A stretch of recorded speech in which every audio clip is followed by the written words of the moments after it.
విధానసభలో మాట్లాడకుండా రోడ్లపై వ్యాఖ్యలు చేయడం సరైనది కాదని వైసీపీ ఎమ్మెల్యేలను ఉద్దేశించి స్పీకర్ అయ్యన్న పాత్రుడు కీలక వ్యాఖ్యలు చేశారు. రాష్ట్రం ప్రజల సమస్యలపై చర్చించాలంటే సభకు రావాలని, ప్రతి అంశంపై మంత్రుల ద్వారా సమాధానం ఇప్పించే బాధ్యత తనేదేనని స్పష్టం చేశారు. అటువంటి సబ్జెక్టు మాట్లాడారు. ఇవాళ చూస్తున్నాం అసెంబ్లీకి రాజధాని బయట మాట్లాడుతుంటారు. బయట నుంచి మాట్లాడాలి, మీరు బయట నుంచి మాట్లాడాలండి. ప్రజల కోసం కదా మాట్లాడుతా అంటున్నారు, మీరు రాష్ట్రం కోసం కదా మాట్లాడుతా అన్నారు. ఆ మాట్లాడేది అసెంబ్లీలో మాట్లాడండి, అసెంబ్లీలో మాట్లాడండి. మంత్రి ఉంటాడు, సీఎం ఉంటాడు, డిప్యూటీ సీఎం ఉంటాడు, మంత్రులు ఉంటాడు, సమాధానం చెప్తారు మీకు. అసెంబ్లీకి వచ్చి మాట్లాడరు కానీ బయట మాట్లాడతాంటారు. ఎందుకు మాట్లాడారు బయటని? అదే మాట్లాడు అసెంబ్లీ మాట్లాడండి. నేను అవకాశం ఇస్తానని చెప్పాను, మరి ఎందుకు రావట్లేదు అసెంబ్లీకి? ప్రసాద్ గారు మీలాంటి పెద్దలు కూడా ఆలోచించారు సార్. నాకు కూడా స్పీకర్ అయ్యి 2 years అవుతుంది. రాజ్యాంగం ఏంటి?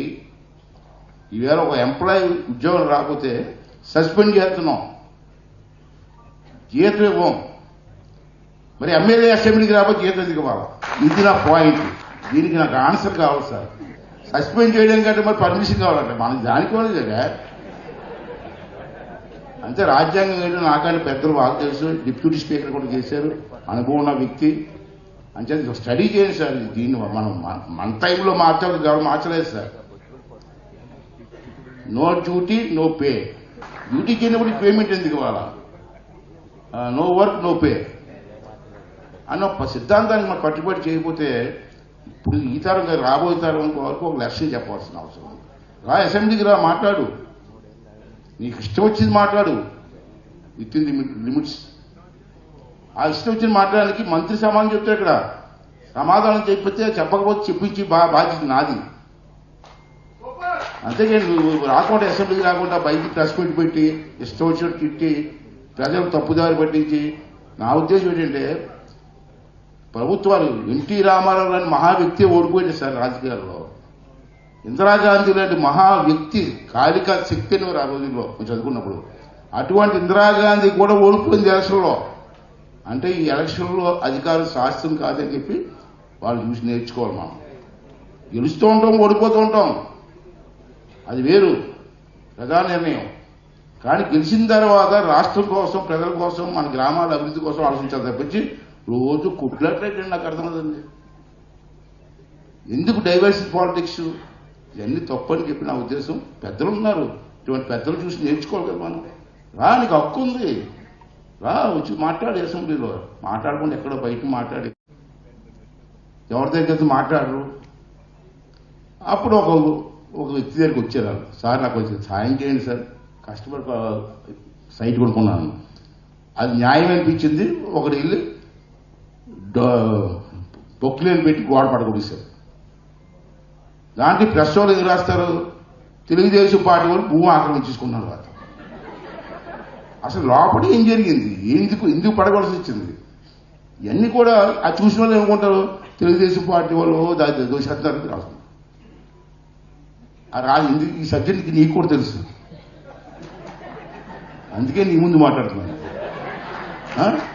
అంచేత అవన్నీ కూడా కొన్ని విషయాలు ఉంటాయి. అంచేత అవన్నీ సర్దుబాటు చేసుకోవాలా.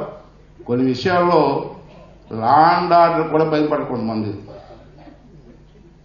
దౌర్జన్యం చేస్తుంటారు. అటువంటి దౌర్జన్యం చేసినోడికి దౌర్జన్యం చేయాలి. అది ఎక్కడ ఉంటాడు?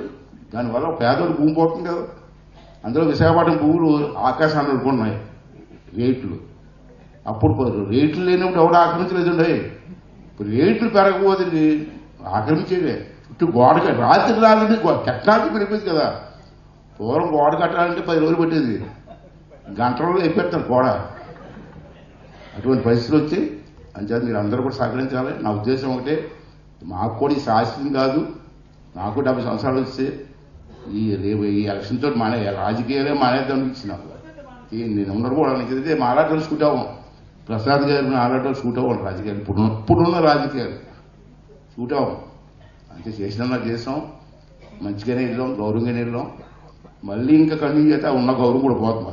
తెలుగుదేశం పార్టీకి వేస్తారు, ఇంకో పార్టీకి వేస్తారు, మీ ఇష్టం. దట్ ఈజ్ యువర్, మీ ఆలోచన విధానం మీది. కానీ ఎవరు గెలిచినా రాష్ట్రం కోసం, రాష్ట్ర అభివృద్ధి కోసం మన గ్రామం కోసం మన పుట్టిన గ్రామం కోసం ఆలోచించి మన పిల్లల భవిష్యత్తు కోసం ఆలోచించవలసిన అవసరం ఉంది. దానికి మీ అందరూ సహకరించవలసిన అవసరం ఉందని చెప్పి మనం చేస్తూ ఇప్పుడు కృష్ణారావు గారు లాంటి పెద్దలు అందరినీ కూడా ఆదర్శంగా తీసుకొని ముందుకెళ్ళవలసిన అవసరం ఉంది. రాజ్యాంగం తెలియదు, రూల్స్ తెలియవు, పద్ధతులు తెలియదు, ఎలా మాట్లాడాలో తెలియదు, పెద్దలు ఎలా గౌరవించాలో తెలియదు, అన్నీ ఉన్నాయి. సమాజం కూడా మార్చవలసిన అవసరం ఉంది. ఇంకా చాలా పెద్దలు ఉన్నారు, మేధావులు ఉన్నారు, పెద్దలందరూ ఉన్నారు.